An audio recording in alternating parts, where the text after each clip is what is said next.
오늘의 주요 뉴스입니다. 만 65세에서 69세에 대한 독감 백신 무료 접종이 시작됐습니다. 현재 독감 백신 무료 접종이 시행 중인 70세 이상 고령층의 참여율이 30%에 머무는 만큼 정부는 적극적인 접종 참여를 당부했습니다. 일본 정부가 겨울철 재유행에 대비해 코로나19 백신 접종 간격을 기존 5개월에서 3개월로 단축했습니다. 대상은 화이자와 모더나 백신을 3차례 이상 맞은 사람으로 한정되며 어린이용 백신의 접종 간격은 기존대로 5개월로 유지합니다.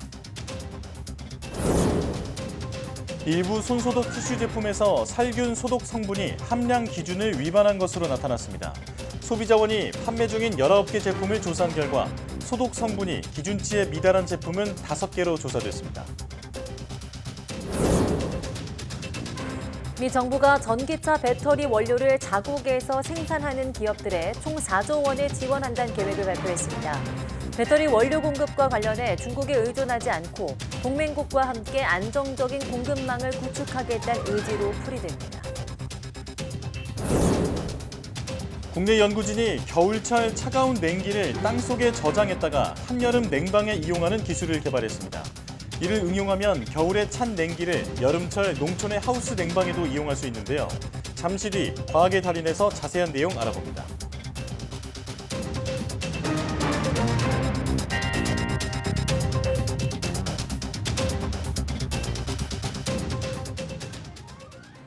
여러분 안녕하십니까? 사이언스 투데이 시작합니다. 국내에서 코로나19가 유행한 뒤 처음으로 독감이 동시에 확산하면서 예방접종에 참여하는 발길이 이어지고 있습니다. 정부는 30%대 접종률에 머물고 있는 고령층은 물론 13세 이하 어린이의 독감 예방접종 참여도 독려하고 있습니다. 김평정 기자입니다. 올해 독감은 이전보다 유행 규모가 크고 더 길게 이어질 수 있습니다. 코로나19가 국내 유행한 2년여 동안 독감 환자가 급감해 자연 면역 형성이 감소했기 때문입니다. 12월은 돼야 발령되던 독감 유행주의보는 올해 이례적으로 석 달 이른 9월에 내려졌습니다. 독감 예방접종에도 어린이와 고령층 같이 무료 접종 대상은 물론 본인 부담금이 있는 일반 성인들도 많이 참여하고 있습니다. 기저질환이 있는데 요즘 그 독감이 유행하고 있어가지고 폐렴 등으로 발전할 수 있다고 해가지고 미리 맞으러 왔습니다. 독감에 걸리면 38에서 40도 정도의 고열과 오한을 포함해 근육통과 두통이 심하게 나타납니다.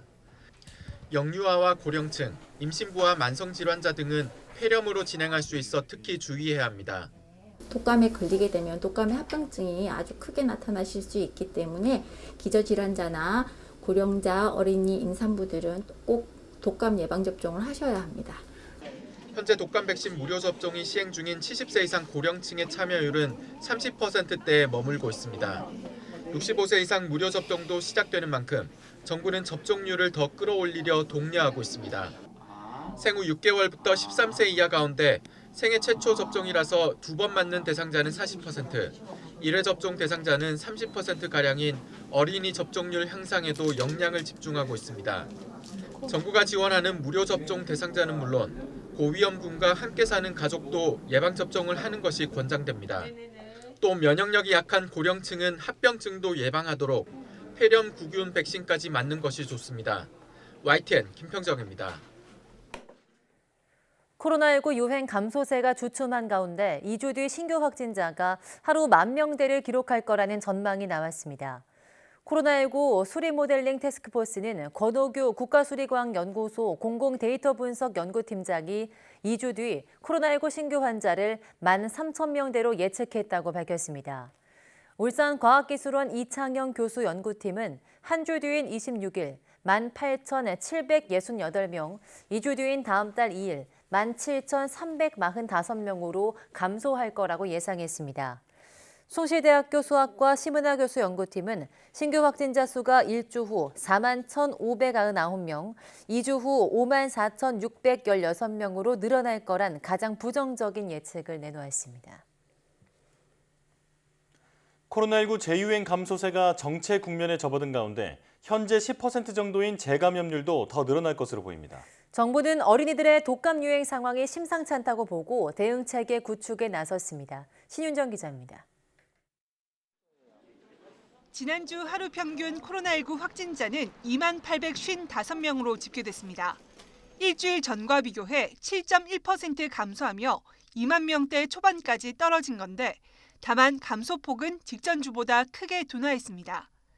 환자 한 명이 몇 명을 감염시키는지 보여주는 감염 재생산 지수는 0.89로 8주 연속 1 이하를 유지하면서도 소폭 상승세를 보였습니다. 주간 확진자 가운데 재감염 추정 사례는 10% 정도인데 방역당국은 이 비율이 더 높아질 것으로 보고 있습니다. 감염이 이제 가지고 있는 그 이후에 재감염을 막는 효과가 시간이 경과함에 따라서 감소하는 경향을 보이기 때문이라는. 이와 함께 최근 해외에서 증가하고 있는 BF7 등 하위 변이의 국내 검출률도 상승세를 보이면서 모니터링을 강화하기로 했습니다. 여기에 독감마저 빠르게 번지면서 코로나19와의 동시 유행, 트윈데믹 대비에도 나섰습니다. 특히 전체 연령대 가운데 6세 이하에서 독감 환자가 가장 많이 몰린 만큼 소아 의료 대응 체계부터 구축하기로 했습니다. 어린이 독감 무료 예방접종 기간은 내년 4월 말까지지만 서둘러 맞을 것을 독려하고 소아 독감 의심 환자에는 검사 없이도 독감 치료제를 선제적으로 처방할 방침입니다. 독감과 코로나는 우리가 막을 수가 있습니다. 백신이 있습니다. 아이들한테서 독감이 덜 유행이 되도록 예방주사하고 개인 방역 수칙 지키고 아울러서 아이들 마스크도 좀 씌워주는 것이 더 안전하다. 방역당국은 소아독감 환자의 빠른 입원을 위해 지역 내 일반 병상 활용을 활성화하고 취약 시간대 대응 가능한 병 의원을 추가 확보하기로 했습니다. YTN 신윤정입니다. 일본 정부가 코로나19 백신 접종 간격을 5개월에서 3개월로 단축하기로 했습니다. NHK 등 일본 언론은 올겨울 코로나19와 계절성 독감이 동시에 유행할 가능성에 대비해 후생 노동성이 백신 추가 접종 간격을 단축하기로 했다고 보도했습니다. 대상은 화이자와 모더나 백신을 3차례 이상 맞은 사람에 한정되며 어린이용 백신의 접종 간격은 기존대로 5개월로 유지됩니다. 세계보건기구 WHO가 코로나19 발생 초기 발표한 국제적 공중보건 비상사태를 계속 유지하기로 했습니다. 네, 현재 모든 나라의 코로나19 상황이 개선됐지만 코로나19 바이러스의 변이가 계속되고 있고 여전히 위험성과 불확실성이 남아있어 비상사태를 유지한다고 밝혔습니다. 이동환 기자입니다. 세계보건기구 WHO는 코로나19에 대해 최상위 경계인 국제적 공중보건 비상사태를 유지해야 한다는 WHO 국제보건긴급위원회의 권고를 받아들이기로 했습니다. The committee's view is that COVID-19 remains a public health emergency of international concern, and I agree. 지난주 열린 긴급위원회에선 코로나19 발생 이후 처음으로 비상사태 해제 여부를 논의했지만 만장일치로 시기상조라는 결론을 내렸습니다. 모든 나라의 코로나19 상황이 개선됐지만 코로나19 바이러스의 변이가 계속되고 있는 상황에서 위험성과 불확실성이 여전하다는 이유에서입니다.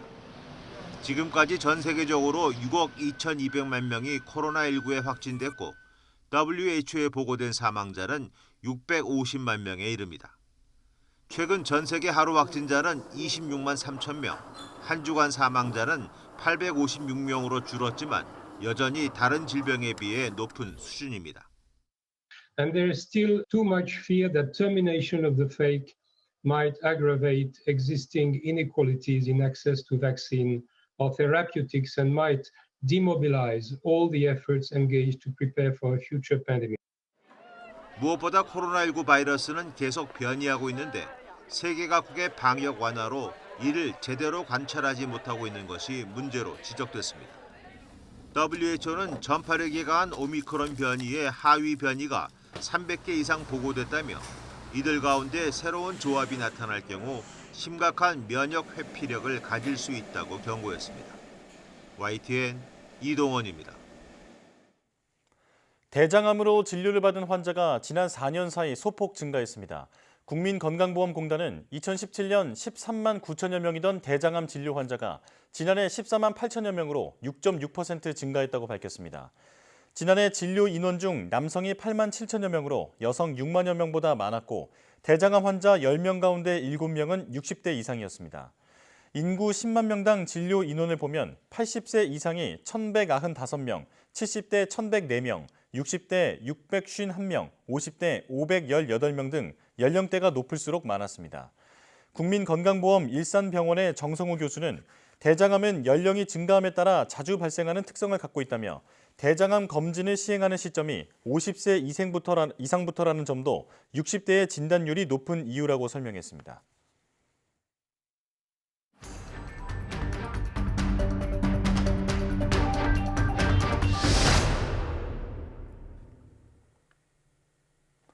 코로나19 감소세가 정체된 가운데 독감 환자는 늘어나면서 동시 유행 우려가 커지고 있습니다. 네, 특히 소아독감 유행 상황이 심상치 않자 정부는 대응 체계 구축에 나섰는데요. 자세한 이야기 코로나19 브리핑에서 나눠보겠습니다. 백순영 가톨릭대 의대 명예교수와 함께합니다. 어서 오세요. 예, 안녕하세요. 네, 안녕하십니까. 자, 최근 코로나19 감소세가 주춤하는 양상인데요. 겨울철에는 7차 재유행 우려도 나오고 있습니다. 앞으로의 전망 어떻게 보십니까? 예, 뭐 감소 추세인 거는 맞는데 이번 주는 좀 특이합니다. 예. 오늘 0시 기준 신규 확진자가 25,431명인데요. 이번 주에 하루 평균은 23,874명으로 이전 주에 2190명에 비해서 약간 증가했어요. 네. 하지만 위중증 환자는 296명에서 245명으로 줄었고요. 네. 사망자 수도 뭐 23명, 24명 정도이기 때문에 상당히 안정세를 유지하고 있어서 사실은 지금은 신규 확진자라는 게 큰 의미는 없습니다. 진단검사를 많이 받지 않기 때문에 결과적으로 나오는 위중증 환자 사망자의 추세가 훨씬 더 중요한 상황인데 상당히 안정적이라고 볼 수가 있고요. 예. 한 사람이 몇 명을 감염시키냐는 감염 재생산 지수도 8주 연속 감소세이긴 하지만 즉 1 이하이긴 하지만 네. 약간 증가했어요. 0.89. 그래서 아마 당분간은 이 감소 추세는 유지될 것으로 보이는데요. 이 감소 추세가 과연 한겨울철에 바이러스는 활동이 왕성해지고 사람들은 면역력이 떨어지는 시기가 되기 때문에 예. 어느 정도 증감은 있을 것으로 보입니다만은 오히려 올해는 코로나보다는 메타뉴머 바이러스라든지 RS 바이러스 혹은 다른 일반 감기 바이러스 같은 호흡기 질환이 굉장히 많이 나타날 가능성이 있고 대유행이 될 가능성이 있기 때문에 오히려 의료 체제에는 그런 쪽에 더 중점적으로 강화를 해야 될 필요가 있다고 봅니다. 네. 네. 그럼에도 불구하고 방역 당국이 12월쯤을 재유행이 올 수 있다 이렇게 전망을 했는데요.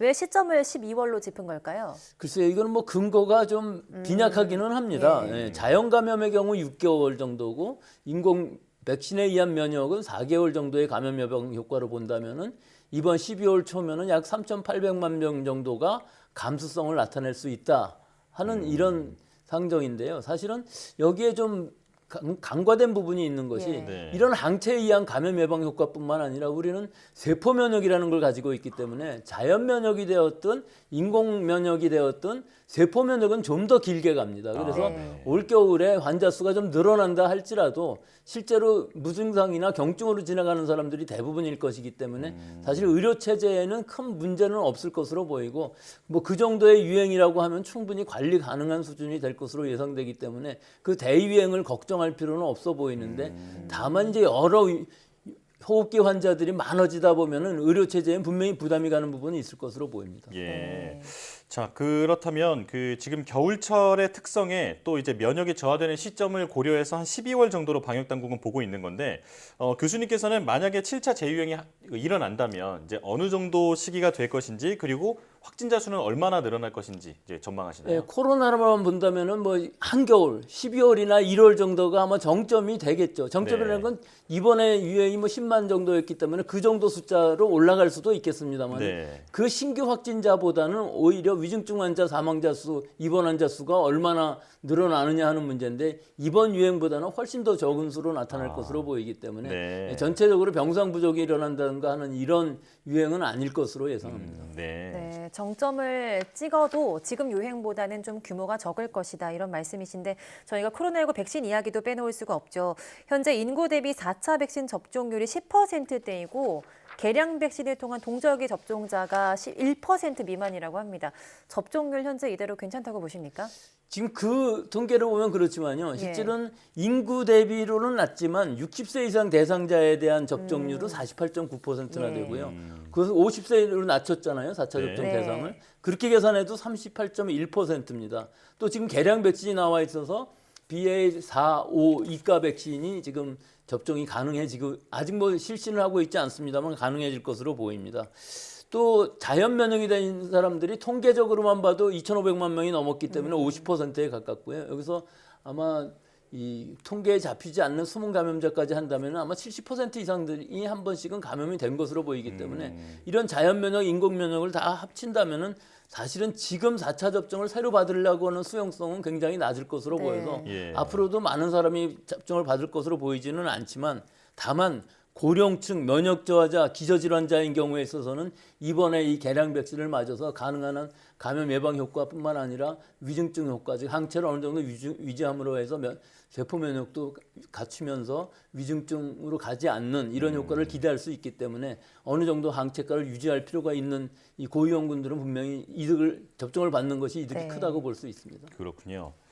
자, 그리고 조금 전에 그 코로나19보다도 오히려 다른 호흡기 유행이 더 우려된다고 말씀을 하셨는데 지금 전국의 독감 확산 상황이 심상치가 않습니다. 이미 유행주의보 수준을 넘어섰죠? 예, 이거는 이제 남반구의 호주 같은 나라들에서 그런 유행의 조짐들이 확실하게 다 밝혀졌기 때문에 우리랑 계절이 반대 아닙니까? 네. 이미 우리나라에서도 일찍 아마 독감이 유행할 것이다. 이것이 예상되었던 것이고 이미 9월부터 독감 유행주의보가 내려졌어요. 네. 예, 평년에 비해서 1000명당 독감 유사 환자가 4.9명 이상이면 주의보가 내리게 돼 있는데 지금 현재도 7명 정도가 되고요. 이게 또 소아인 경우에서는 12명까지 올라갔고 이것이 앞으로 아마 급속히 겨울철이 되면서 더 늘어날 것으로 보이기 때문에 이 독감의 유행은 굉장히 커질 것으로 보이고 이 독감뿐만 아니라 다른 여러 가지 호흡기 바이러스들도 어린아이들은 거의 자연 면역을 지금 갖추고 있지 않은 상황이기 때문에 즉 지난 2년 겨울 동안에 감염된 아이들이 거의 없었기 때문에 자연 면역으로 얻어야 되는 백신이 없는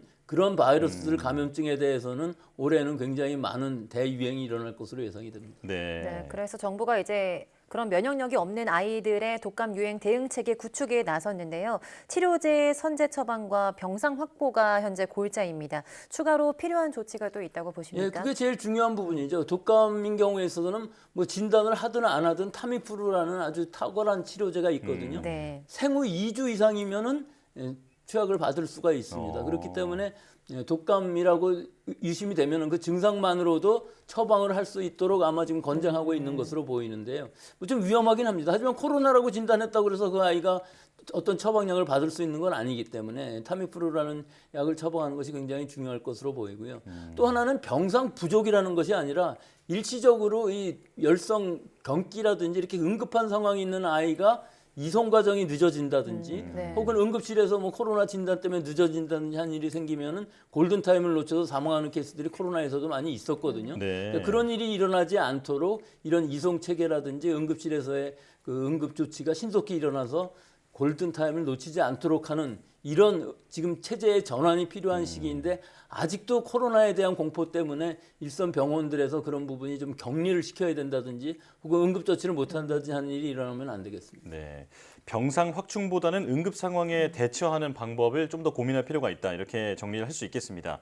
자, 그리고 역류와 메타뉴모 바이러스 환자가 늘고 있다고 하는데 이름도 생소한 이 바이러스가 지금 치료제나 백신이 없다고 합니다. 이거 어떻게 대비해야 할까요? 사실 대부분의 호흡기 바이러스들이 치료제나 백신이 다 없습니다. 치료제라는 의미는 그 항바이러스제가 아니라 증상을 치료하는 발열이라든지 기침이라든지 뭐 가래라든지 이런 것을 완화시켜주는 것이 대부분의 치료 방법이고요. 메타뉴모 바이러스뿐만 아니라 RS 바이러스라든지 다 없는데 그럼 우리가 어떻게 대응할 것이냐.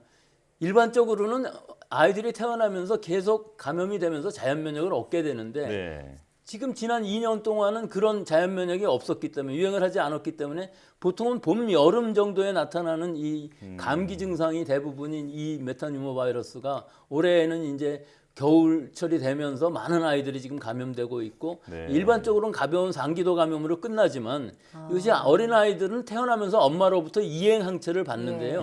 그 이행 항체가 사라지면서 본인의 항체가 면역체계가 만들어지는 그 중간 단계에 있어서 면역이 부족해지는 시기가 분명히 있습니다. 한 살 네. 이전에는. 그런 시기에 혹은 면역 약화가 된 아이들이 감염될 경우에는 폐렴이라든지 모세기관지 이런 것들은 하기도 감염이 일어나서 위험해질 수가 있기 때문에 일단 증상이 심해지면 병원에 내원하셔서 그것이 독감인지 코로나인지 메타뉴몬인지 이런 것들을 확실히 진단을 받으신 후에 적절한 치료를 조기 치료를 받는 것이 굉장히 중요한 올 겨울이라고 하겠습니다. 네. 오늘 같이 말씀을 나눈 것처럼 코로나, 또 독감, 메타뉴모 등 기온이 갑자기 또 떨어지면서 호흡기 관련 질환들이 굉장히 기승을 부리고 있는데요. 건강관리 잘 해주셔야 할 것 같습니다. 가톨릭대 의대 백순영 명예교수와 함께했습니다. 고맙습니다.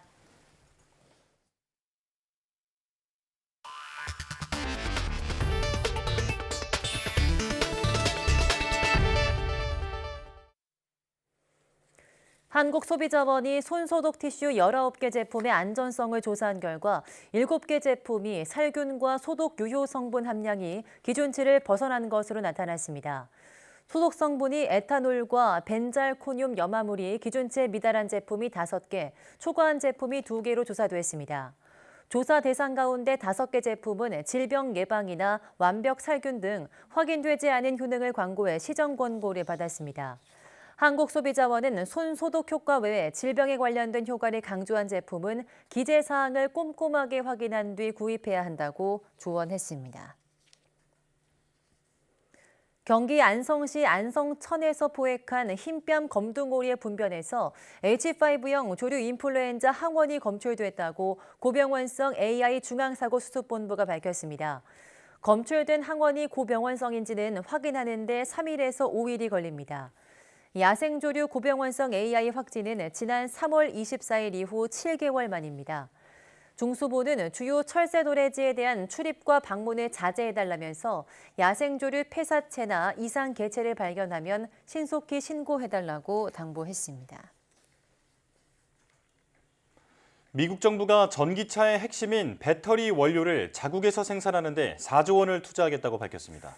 중국에 의존하지 않고 동맹국들과 핵심 광물을 안정적으로 확보하겠다는 의지를 분명히 했습니다. 김선희 기자입니다. 미국의 주요 배터리 기업들과 화상회의를 가진 조 바이든 대통령. 자동차의 미래는 전기차지만 배터리 생산의 75%는 중국에서 이루어지고 있다고 지적했습니다.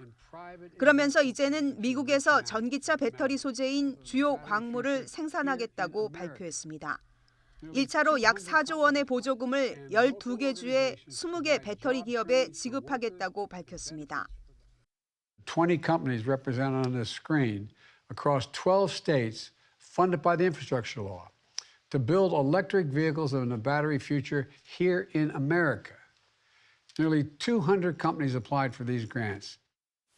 보조금을 받은 기업들은 자체 투자까지 포함해 약 13조 원을 배터리 원료 개발에 투입하게 됩니다. 백악관은 이를 통해 연간 200만 대 이상의 전기차에 공급할 리튬을 생산하고 흑연, 니켈의 생산 기반도 충분히 구축할 것이라고 설명했습니다.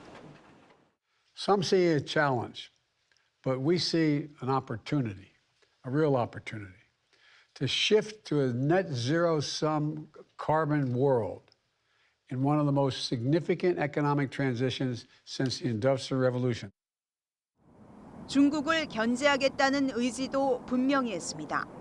중국이 핵심 광물 공급망의 많은 부분을 통제하고 있어 미국 내 생산 기술을 갖추지 못하면 전기차 생산에 차질을 빚을 수 있다는 겁니다. 이번 정책으로 동맹국과 함께 핵심 광물 매장지를 파악하고 글로벌 공급망을 다변화하는 등 에너지 안보를 강화해 나갈 계획입니다. 미국이 주도하고 한국과 호주, 일본 등이 참여하는 핵심 광물 안보 파트너십과도 연결됩니다. 중국의 1대1로에 대응하는 미국의 이번 조치에 세계적인 에너지 전쟁도 한층 가속도가 붙고 있습니다. YTN 김선희입니다. 최근 기준금리가 빠르게 오르면서 대출이자를 감당하기 힘든 상황이 커지고 있습니다. 특히 담보가 없는 신용대출이나 변동형 비중이 큰 전세자금 대출자들의 부담이 눈덩이처럼 불어나고 있습니다. 강희경 기자입니다. 국민 여러분 대부분의 고통이 가중되고 있음을 잘 알고 있습니다. 하지만 경제 전반의 더 큰 손실을 막기 위해서는 금리 인상이 불가피하다는 점도 치솟는 물가를 잡기 위해 기준금리를 올릴 때마다 반복되는 문제는 가계대출자들이 져야 하는 이자 부담입니다. 이 가운데서도 담보가 없는 신용대출은 금리 인상 속도가 특히 가파릅니다. 이미 지난 8월 시중은행의 신용대출 가중평균금리는 6.24%를 기록했습니다. 2013년 7월 이후 가장 높은 수준입니다.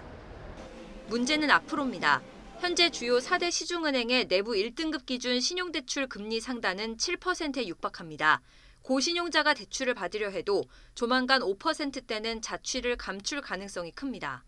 직장인들이 돈이 급할 때 많이 사용을 하는데 금리가 7, 8%까지 오른 상황이라서 급한 돈이 필요할 때 어떻게 해야 될지 걱정입니다. 무섭게 오르는 금리에 신용대출 상환액은 빠른 속도로 줄고 있습니다. 신용대출을 포함한 기타 대출은 지난달 2조 1천억 원 감소해 9월 기준으로 가장 크게 줄었고 지난해 12월 이후 줄곧 내리막입니다. 전세자금 대출도 상황이 좋지 않긴 마찬가지입니다. 금융감독원 자료를 보면 은행권 전세자금 대출 잔액 가운데 무려 94%가 변동금리형으로 집계됐습니다. 실거주 목적으로 대출을 받았지만 불어나는 이자를 고스란히 감당해야 하는 상황인 겁니다. 실제 한 시중은행이 전세대출과 신용대출 6억 원을 받은 사례를 분석한 결과 2년 새 월 이자액은 132만 원에서 259만 원으로 불어났습니다. 전세 대출의 경우 한 7점대 후반의 금리가 예측이 되고 있고 아무래도 이 신용대출의 금리는 전세대출보다 조금 더 빠르게 오를 가능성이 있기 때문에 7점대 극 후반에 가까이 갈 가능성이 높다라고 보시면 될 것 같습니다. 고물가를 잡기 위한 금리 인상에 서민들의 이중고가 점차 깊어지고 있습니다. YTN 강희경입니다. 사회적 거리두기 해제로 빠르게 회복 중인 민간 소비 증가세가 고인플레이션과 금리 상승, 소비 심리 위축 등으로 향후 둔화할 것으로 전망됐습니다. 한국은행은 보고서에서 방역 조치가 해제된 지난 4월 이후 대면 서비스 소비를 중심으로 민간 소비가 빠르게 회복하고 있다고 진단했습니다. 다만 2분기 기준으로 코로나19 이전의 추세 대비 96% 수준에 그쳐 완전히 회복하지는 못했다고 봤습니다. 또 최근 임금 상승 속도 둔화 등으로 실질 구매력 증가세가 나빠지고 있고 부동산 등 자산 가격 하락이 앞으로 소비 회복을 제약할 것으로 전망했습니다. 영국에서 지난달 식품 가격이 급등하며 소비자 물가 상승률이 10%를 넘어서 40년 만에 최고치를 기록했습니다. 유럽중앙은행은 인플레이션에 대응해서 이달에 기준금리를 또다시 0.75%포인트 인상할 거란 전망이 나왔습니다. 이종수 기자입니다. 영국 통계청은 지난달 소비자 물가지수가 지난해 같은 달보다 10.1% 올랐다고 밝혔습니다. 8월 9.9%보다 소폭 오르고 40년 만에 최고였던 7월과 같은 수치입니다. 통계청은 식품 가격이 14.5% 뛰면서 1980년 4월 14.6% 이래 최고 상승률을 기록했다며 대신 유가가 다소 하락했다고 말했습니다. 두 자릿수 물가 상승률은 다음 달 초 영국 중앙은행 잉글랜드 은행의 금리 인상폭 확대로 이어질 것으로 보입니다. 유럽 중앙은행이 인플레이션에 대응해 이달에 기준금리를 또다시 0.75%포인트 인상할 것이란 전망이 나왔습니다.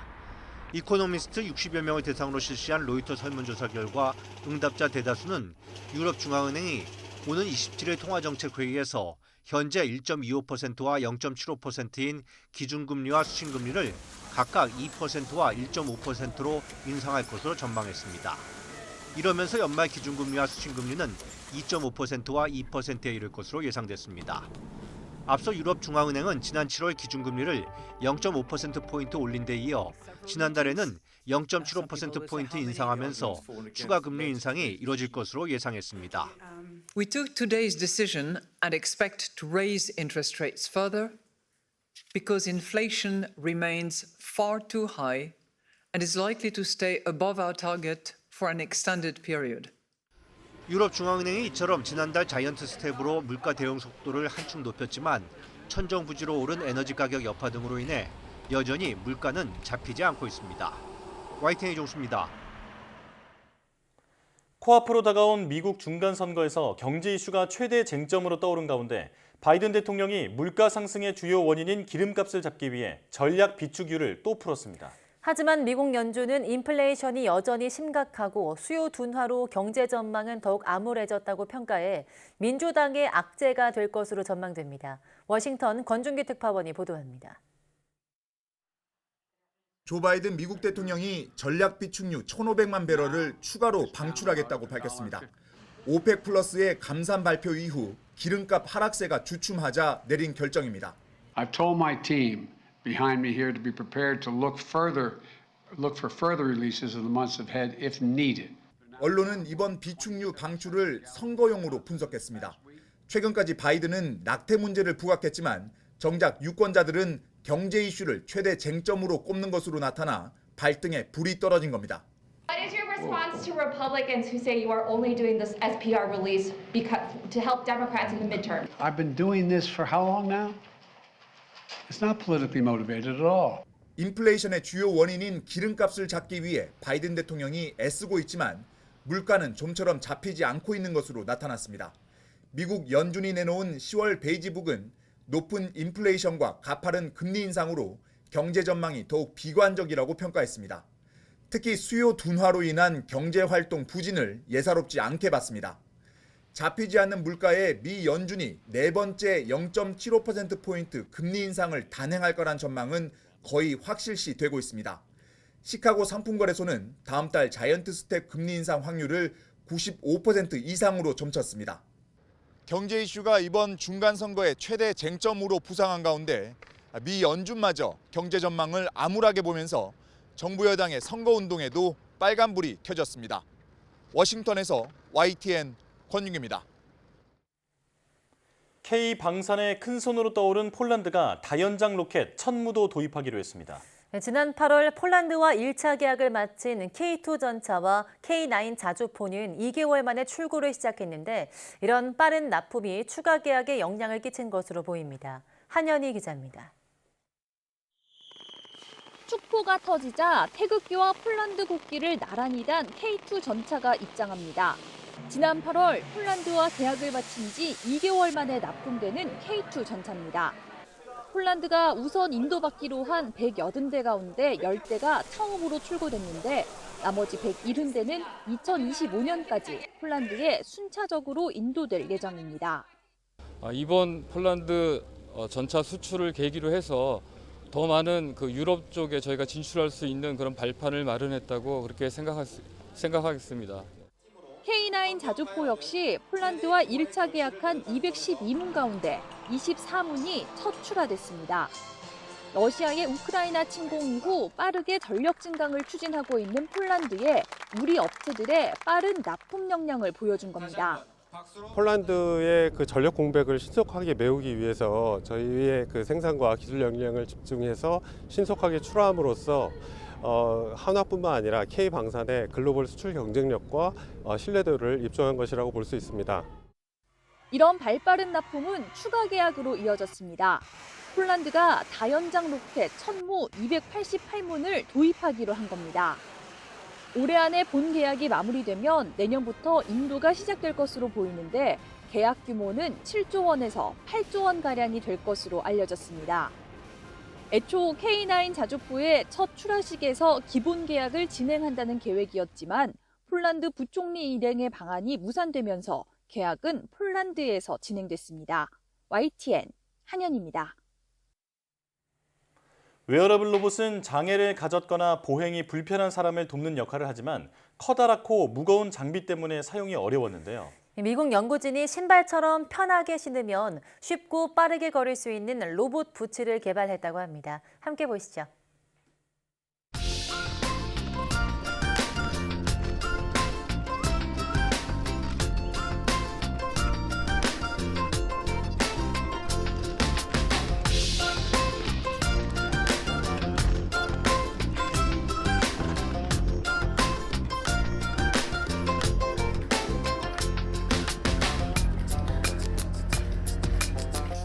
Wearing the device is exciting. It feels like you have sort of a spring in your step that kind of launches you as you're walking and propels you forward. And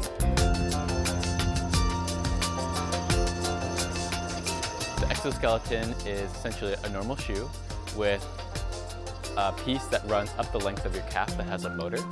And this motor winds a cable to help launch you as you're walking, so it saves you energy and can also help you increase your walking speed.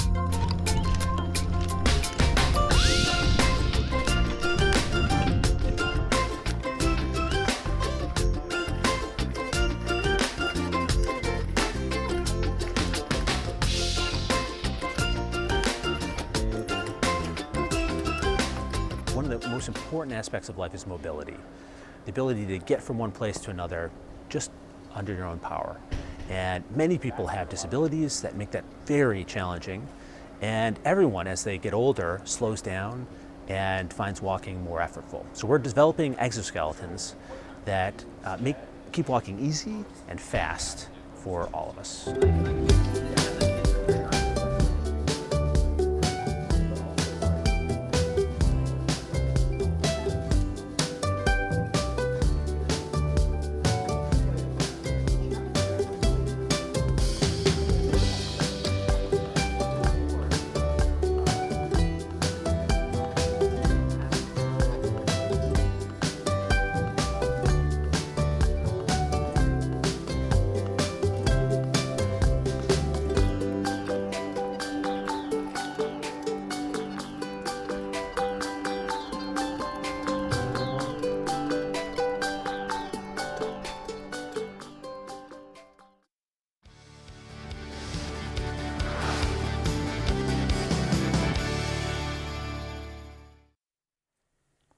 무더운 여름에 시원함을 찾다 보면 지난 겨울 한파가 자연스럽게 떠오르게 됩니다. 이런 겨울철 냉기를 저장했다가 여름에 꺼냈으면 어떨까라는 생각해 보셨을 텐데요. 네, 오늘 과학의 달인에서는 겨울의 냉기를 여름에 이용하는 열 교환 장치 기술에 대해 자세히 알아보겠습니다. 한국에너지기술연구원 윤영직 책임연구원 나오셨습니다. 어서 오세요. 네, 나오셔서 고맙습니다. 자, 겨울철 냉기를 저장했다가 한여름에 꺼내서 이제 쓰는 열 교환 장치를 개발하셨다고 하는데 이게 어떤 장치인지 설명해 주시죠. 네, 겨울철 차가운 외기로부터 차가운 열을 얻어서 땅 속에 설치되어 있는 단열이 굉장히 잘 되어 있는 물탱크 내부에 이제 차가운 물이나 아니면 얼음의 형태로 저장을 했다가 이제 냉방이 필요한 여름철에 다시 꺼내서 건물이나 비닐하우스 등의 냉방에 이용하는 새로운 개념의 친환경 냉방 기술을 개발했습니다. 네. 이때 겨울철 차가운 공기로부터 차가운 열을 효과적으로 얻기 위한 열교환 기술이 필요한데요. 네. 우리 연구팀은 겨울철 차가운 공기로부터 외부 동력 필요 없이 많은 양의 차가운 열을 빠르게 얻을 수 있는 열교환 장치를 국내 최초로 개발했고 실증에 성공했습니다. 예. 네, 한마디로 차가운 냉기를 저장했다가 필요할 때 다시 꺼내 쓴다는 개념인 것 같은데요. 네. 그렇다면 그 열교환 장치가 어떤 원리로 작동되는 건지도 설명해 주시죠. 네, 우리 팀이 개발한 열교환 장치는 기포의 자가진동 현상을 이용한 신개념 열교환 기술입니다. 그 형태는 길이가 길고 구불구불한 모세관 튜브와 내부에는 낮은 온도에서 상변화가 일어나는 냉매로 구성되어 있습니다. 네. 이때 튜브의 양쪽에 일정 온도차가 생기게 되면요.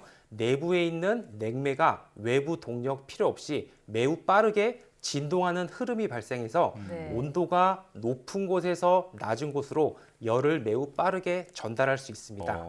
이를 이용해서 겨울철 차가운 공기는 이제 열교환 장치를 구성하는 고온부로 흘러 지나가게 되고요. 땅 속에 설치된 물탱크 내에 있는 상대적으로 덜 차가운 물은 열교환 장치의 저온부로 흘러 지나가면 물탱크 내부의 물은 점점 차가워지면서 차가운 열이 저장되게 됩니다. 아, 그렇군요. 외부 동력이 필요 없는 기포 자가진동 현상을 이용했다라고 설명을 해주셨는데 이건 말이 좀 어렵거든요. 어떤 현상인가요? 네, 우리 팀이 개발한 열교환 장치의 내부에는 적정량의 냉매가 채워져 있습니다. 이 냉매는 이제 모세관 튜브 내부에서 모세관 현상으로 인해 기포하고 액체가 번갈아 가면서 나타나는 이제 슬러그 트레인 유닛이라고 불리는 형태로 분포를 하게 됩니다. 이때 열교환 장치의 양쪽에 온도차가 생기게 되면요. 이제 내부에 있는 기포가 이제 증발 그리고 응축 이런 상변화 현상으로 인해 팽창하기도 하고 수축하기도 하면서요. 기포 바로 옆에 있는 액체를 밀어내고 그리고 반대로 당기는 힘이 생기면서 기포와 바로 옆에 있는 액체가 빠르게 진동하는 현상이 발생합니다. 네. 그래서 온도 차만 있으면 외부에 어떤 동력도 없이 내부에 있는 기포와 액체가 스스로 진동하는 유동이 발생하는데요. 이를 기포 자가 진동 현상이라고 합니다. 네. 그래서 물리적으로 열은 항상 온도가 높은 곳에서 낮은 곳으로만 이동하는 특성이 있어요. 네. 네, 따라서 이런 기포 자가 진동 현상을 통해 온도가 높은 곳에서 온도가 낮은 곳으로 많은 양의 열을 이제 외부 동력 없이 빠르게 전달을 할 수 있어서 우수한 열 교환 성능을 얻을 수 있습니다. 네. 네. 그렇다면 지금 말씀해주신 그 기포 자가 진동 현상을 이용한 무동력 열 교환 기술을 지금도 적용해서 사용하고 있나요? 네, 기포 자가진동 현상을 이용한 열교환 기술은요, 아직 국내외에서는 상용화되지 않았고요. 이제 실제 적용하고 있는 사례도 아직은 없습니다. 네. 우리 연구팀이 개발한 열교환 장치 이제 시제품을 이제 올해 3월부터 이제 겨울철에 날씨가 추운 이제 강원도 서울대학교 이제 팽창 캠퍼스 내에 설치를 했고요.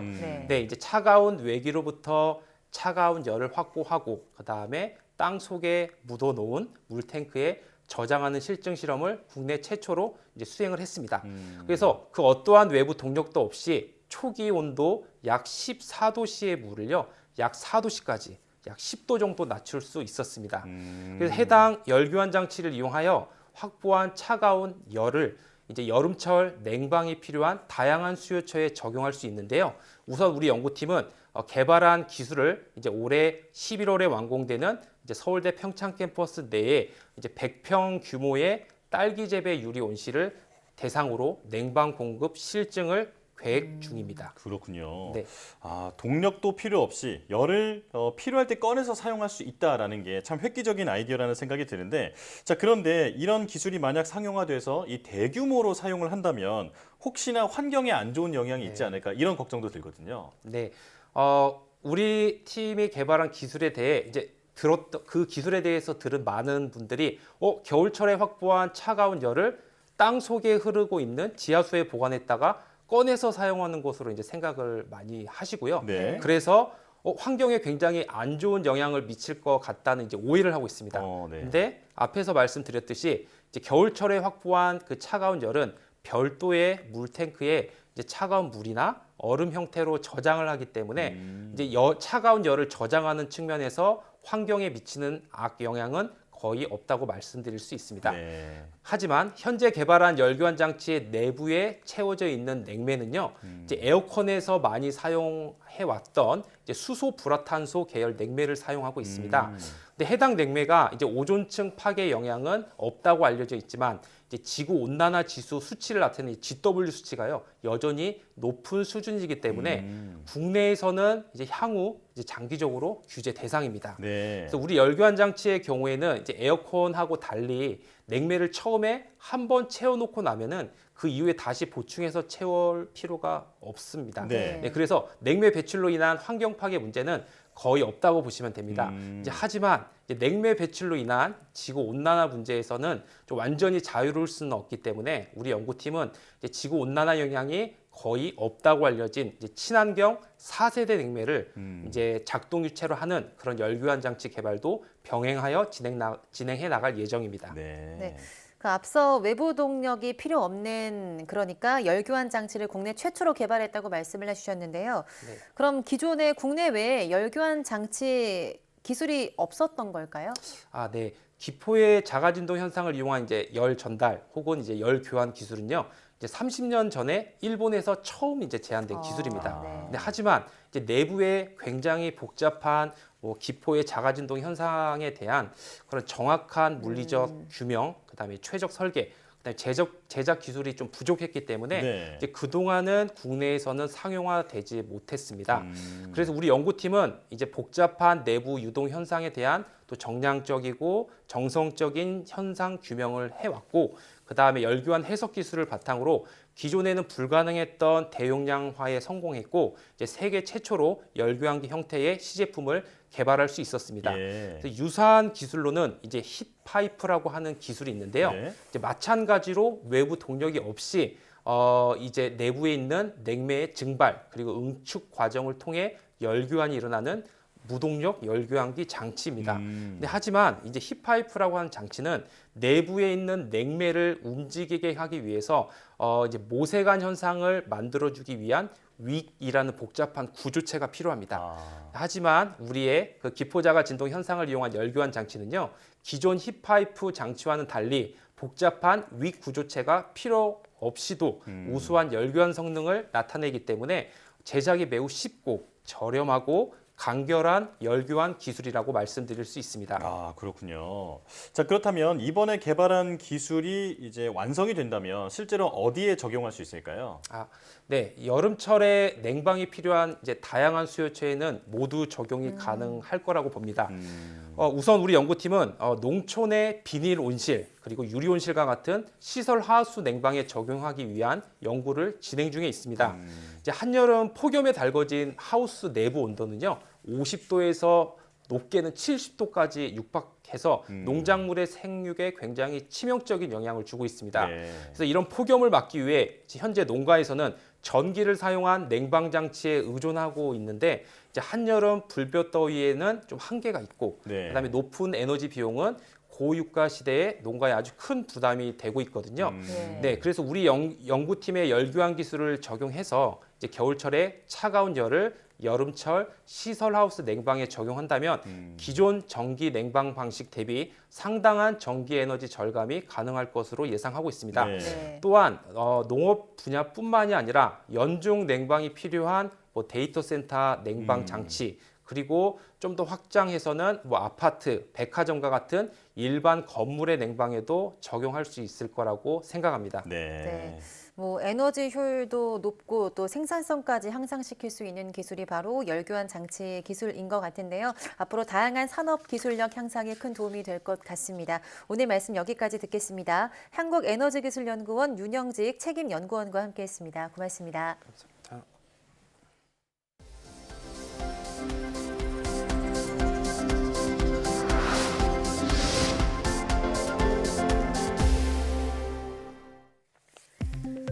앞으로 전염병이 박쥐 등 동물에서 시작되는 게 아니라 빙하 속에 얼어있던 바이러스로부터 시작될 가능성이 있다는 연구 결과가 나왔습니다. 캐나다 오타와대 연구팀은 북극권 호수에 토양과 침전물을 채취해 유전자 분석을 하고 감염 시뮬레이션을 한 결과 빙하 녹은 물이 더 많이 유입되는 곳에서 검출된 바이러스일수록 새로운 숙주를 감염시킬 가능성이 컸다고 밝혔습니다. 연구팀은 이번 연구 결과가 기후변화로 빙하에 갇혀있던 바이러스와 세균들이 풀려나면서 야생동물을 감염시킬 위험이 크다는 것을 의미한다고 설명했습니다. 실제로 지난 2014년 프랑스 국립과학연구센터 연구팀은 시베리아 영구 동토층에서 분리해낸 바이러스를 다시 숙주에 감염시키는 데 성공한 바 있습니다. 눈이나 비가 오는 궂은 날씨에도 안정적인 자율주행을 가능하게 하는 인공지능 기술이 개발됐습니다. 카이스트 공승현 교수팀은 악천후에서 성능이 떨어지는 기존 라이다의 단점을 극복한 차세대 4D 레이더에 적용할 수 있는 주변 객체 인지 인공지능을 개발했다고 밝혔습니다.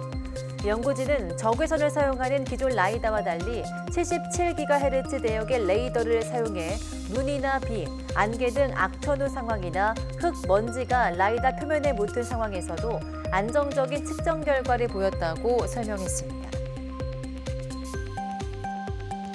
한국항공우주연구원이 체코 프라하에서 열린 제13차 국제항공연구포럼에서 미 나사와 도심항공교통 분야 협력 증진을 위한 이행 약정을 체결했다고 밝혔습니다.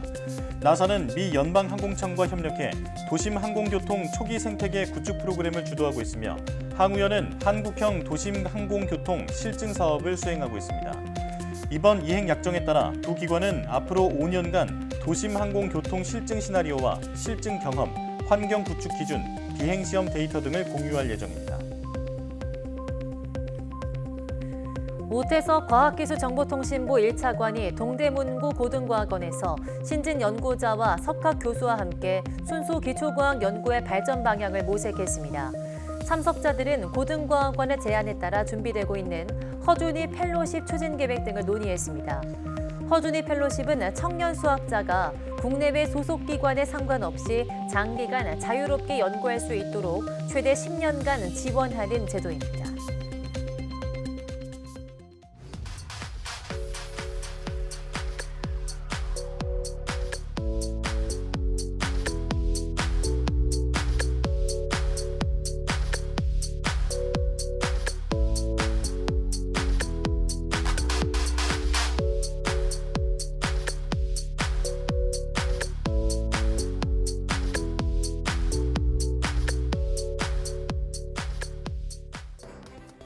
지난 여름 우리 방산업체와 7조 원대 전차와 자주포 수출 계약을 맺은 폴란드가 이번엔 다연장 로켓 천무까지 도입하기로 하면서 K방산이 날개를 달았습니다.